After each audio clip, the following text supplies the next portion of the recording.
Hey everybody, it's Techmatic again over here at Weber Chevrolet, and I'm in the all-new redesigned 2018 Chevrolet Traverse, and I want to take a look at the radio. Now this is going to be a very in-depth video. There's always been a lot of questions. I want to basically go over what I do on a delivery, so without any further ado, let's take a look at the radio. Okay, so the home screen on the 2018 Chevrolet Traverse is going to look reminiscent of the Impala, the Silverado, the Tahoe, Suburbans, basically the newer radios of Chevrolet. So we're going to have some icons here. We're also going to be able to cycle through to a different page on there. So this is going to be a pretty long video, but I want to go in a thorough overview of all the capabilities of the MyLink radio itself. Underneath the radio, you are going to see a couple of physical buttons. We are going to have a home screen, which will always take you back to this screen. We're going to have our seek for our radio to go up and down the dial. And then on the right-hand side, like the Tahoes and the Suburbans, we also have a hidden compartment with a USB port. Just press that to lower it, and then right in the middle is your volume button for the radio. So let's start off with audio. You're going to see a really crisp, clean look of what you have. Now to cycle through the bands, we're on FM right now. If I hit radio, it'll go to Sirius XM, AM, and then also radio or FM. If I use the seek buttons here, once again, this is redundant, but I can cycle through, go through there either way. Now media on the left-hand side, keep in mind you do have Bluetooth audio, so if you connect your phone, you'll be able to play audio from there, as well as via the USB port, and we also have an auxiliary port underneath the climate controls. Something you're going to see a lot more in the Chevrolet vehicles, this is a direct tune feature. So instead of cycling through, and you don't have a tuner knob, if I want to go to another station, I'm just going to dial it in, don't worry about the decimal point, and it's going to go right to there. I'm going to hit exit. Saving radio favorites could not be easier. When I'm on a station that I like, I'm going to hold this in. When we hear a beep, we're going to see that. Now on the right hand side, there was one dot, now there's two dots, which means that I can go to another page of radio favorites. So all we do is we swipe back and forth, almost like our cell phones. Now this will add on as needed. So right now we have 2 pages of 5 and it cycles through. But if I started saving, it would keep adding pages on all the way up to 60 radio favorites. On the right hand side, browse. This will show us the strongest stations for AM, FM, and it's really useful for Sirius XM.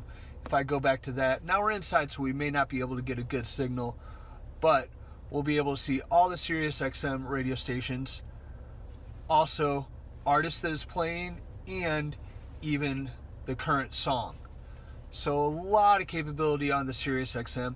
And menu, what menu is going to be, now this is going to be personalized depending on if you're on AM, FM, or satellite radio, but for the most part, tone settings, we can specify what we're listening to, personalize bass, mid-range, and treble, and also change exactly where we want the speakers at via the arrows, or we can even just touch on that screen to optimize the sound.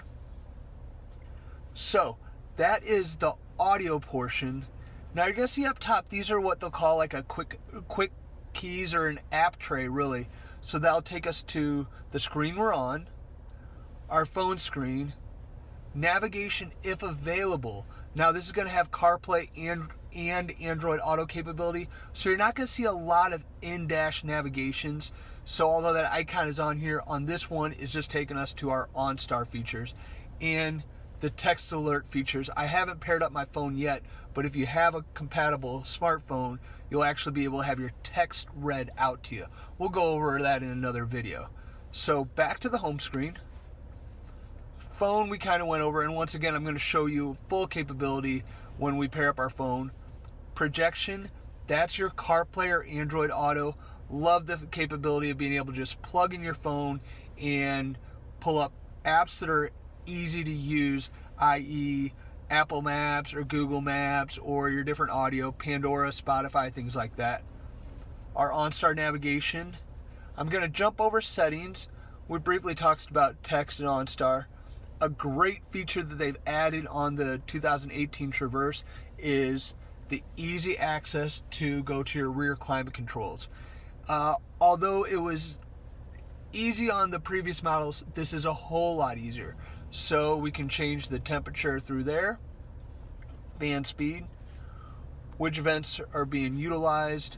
We can actually turn it off entirely, and a great feature, the rear control lockout, so it can only be controlled up front.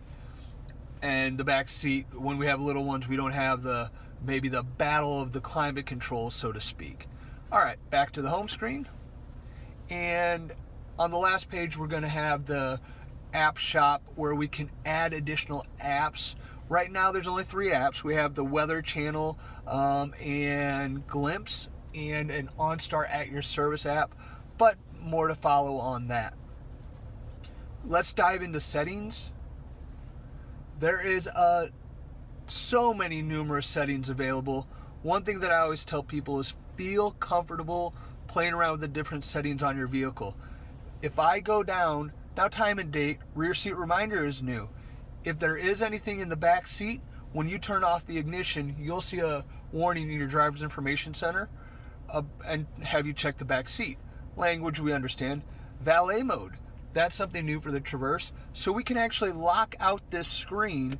If I enter in a 4-digit PIN code and confirm it, then we can still drive it, and the valet can still park it and have all the functionalities, but not mess around with any of the personalization settings that you have. Going back out through here, Teen Driver. If you program your second key fob, you can basically get a report card on the driving habits of that key fob. Also, another couple great features is the radio won't come on until the seatbelt comes on. And also it'll give you kind of a speed limit set. So if you set it at 62 miles an hour, it won't stop the car at 62 miles an hour, or it won't govern it at that, but it'll kind of give a little kind reminder to that driver, hey, we might be going over the speed. Radio, a lot of personalization availability on this one, i.e. I can change around my favorites. I can actually rename my favorite if I want to call it something else, maybe just country, or if I'm listening to the ball game, something like that.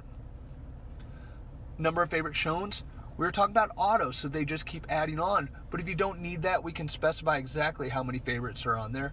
Audible touch feedback. What that means is when I turn this on, you'll hear a beep when I press something, as opposed to just pressing and not hearing anything. This is your speed compensated volume. So what that means is the faster you go, the louder the radio compensates for the speed. With the new Traverses being so quiet, absolutely not necessary. Scrolling down, we also have our maximum startup volume. So if you tend to listen to your music a little bit loud, when you turn the car off, it'll reset back to this startup volume. Going back through here, vehicle. There are so many different features that you can personalize. If there's something that you don't like about your new Traverse, I'm telling you right now, you can change it. For how loud or how fast the fan speed is, your collision detection systems, turning them on and off, and specifications, comfort and convenience. If the door chime is too quiet, you can actually increase that or decrease that. I'm not going to go through each one of these, but I will reiterate, if there's something that you don't love about your Traverse, it's easy to change. Now, I do want to touch base on this remote lock, unlock, start. With the new Traverses, there are a push button start and passive entry. So when I hit down here, passive door unlock means when I walk up to the door and my key fob is within 3 feet of the door, I can just press the door handle and unlock it. Passive door lock means when I walk between 10 and 15 feet away from the vehicle, the car will lock automatically. The default is to have that off. When I do a delivery, I always recommend turning this on so you don't have to take your key fob out of your pocket. You'll walk away, and then, like I said, within 10 or 15 feet, you'll hear the horn honk, and you'll know the doors are locked. So just all of these different personalization settings, from Bluetooth, Apple CarPlay, and Android Auto, kind of specifying your voice recognition. So if you have trouble with the voice recognition, you don't feel like it's catching what you're saying, You can have it confirm more or less, and you can have it speed up as well. Last but not least, return to factory settings. If you do mess up by chance, and I know you won't, but if you do mess up something, there's 3 different options on how to restore it to go back to exactly the way you want it. So if you mess up, you didn't permanently mess up. And remember that the new vehicles have the 4G LTE Wi-Fi hotspot enabled. Back to the home screen. One last touch is, remember, it's all about personalization. These icons, we can move up and down to the app tray. So what I do, since I do use Apple CarPlay and Android Auto, when I first get into the car, I bring this up to the app tray, so then when I go back to the radio, that's easy access for my compatibility with my smartphone. There you go, guys. A lot of information to take in. Absolutely. If you guys have any questions, call, text, chat today. Leave a comment down below. I want to make sure you get the most out of your new vehicle. Have a great week. Thanks for watching. Bye-bye.